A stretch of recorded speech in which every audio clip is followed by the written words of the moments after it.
lupakan yang lain, pilih Amin.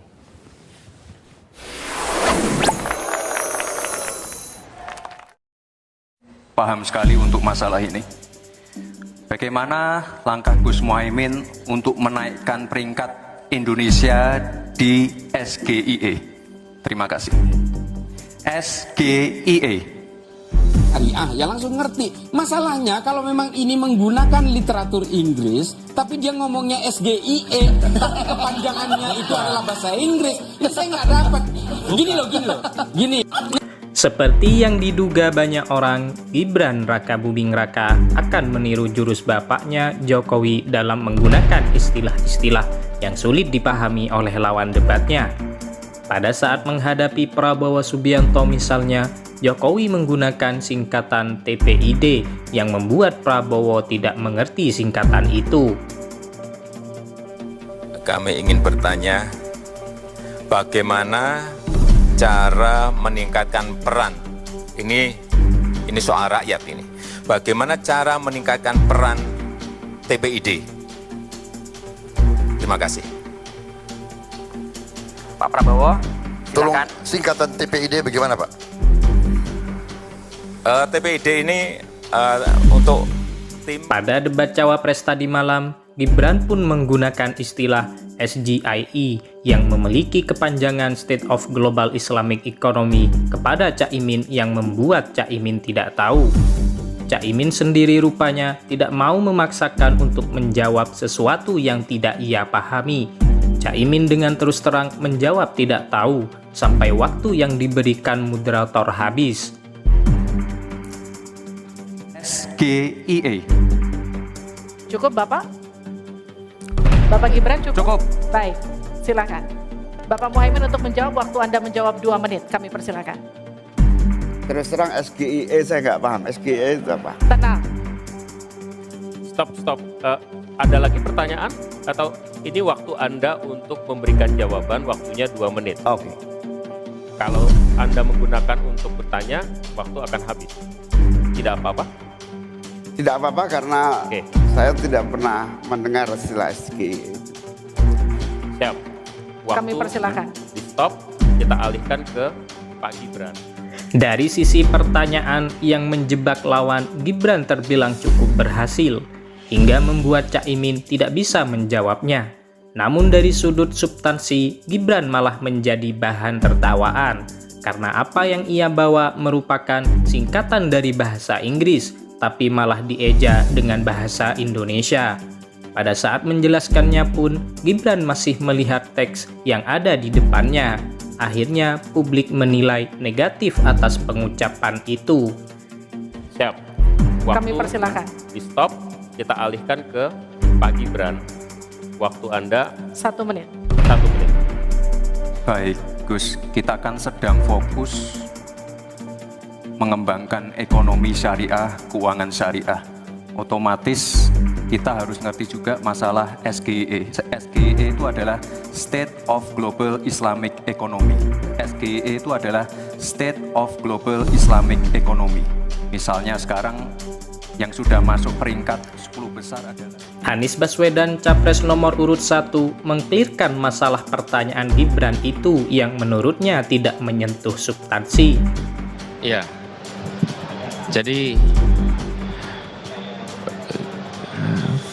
ketika pertanyaan adalah soal terminologi teknis, pada level ini bisa dijawab dengan Google sebetulnya. Karena yang dibutuhkan di tingkat kepemimpinan nasional adalah hal-hal yang substantif. Dan ini yang sesungguhnya dibawa.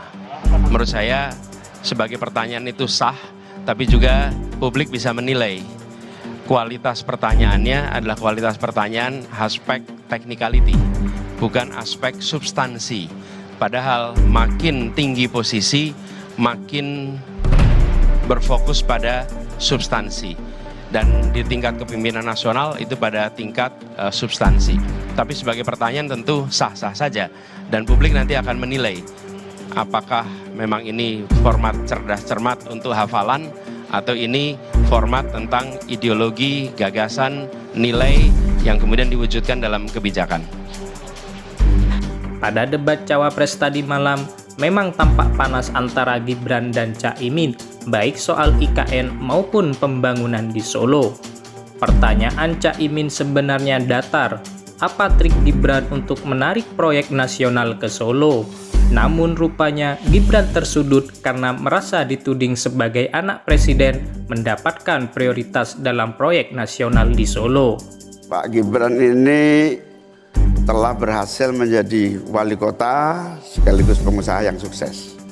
Bahkan berbagai proyek-proyek besar telah berhasil dibangun di Solo. Ini menjadi prestasi, tetapi kita ingin prestasi ini ditularkan kepada yang lain.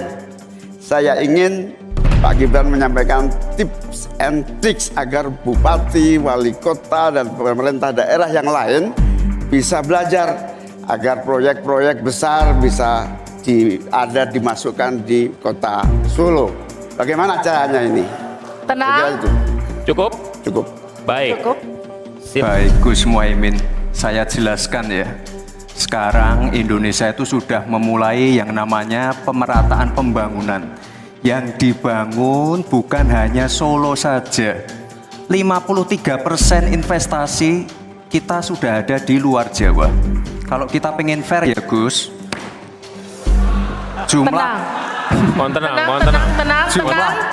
jumlah proyek,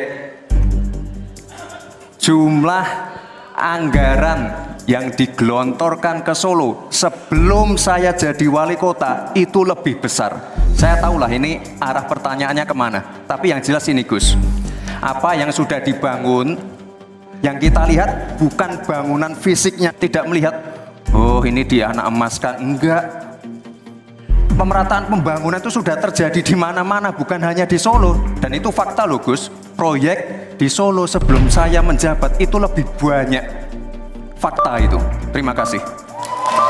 Harap tenang, kita akan lanjutkan. Masih lanjut ini. Silakan Pak Muhaimin untuk menanggapi, waktunya 1 menit.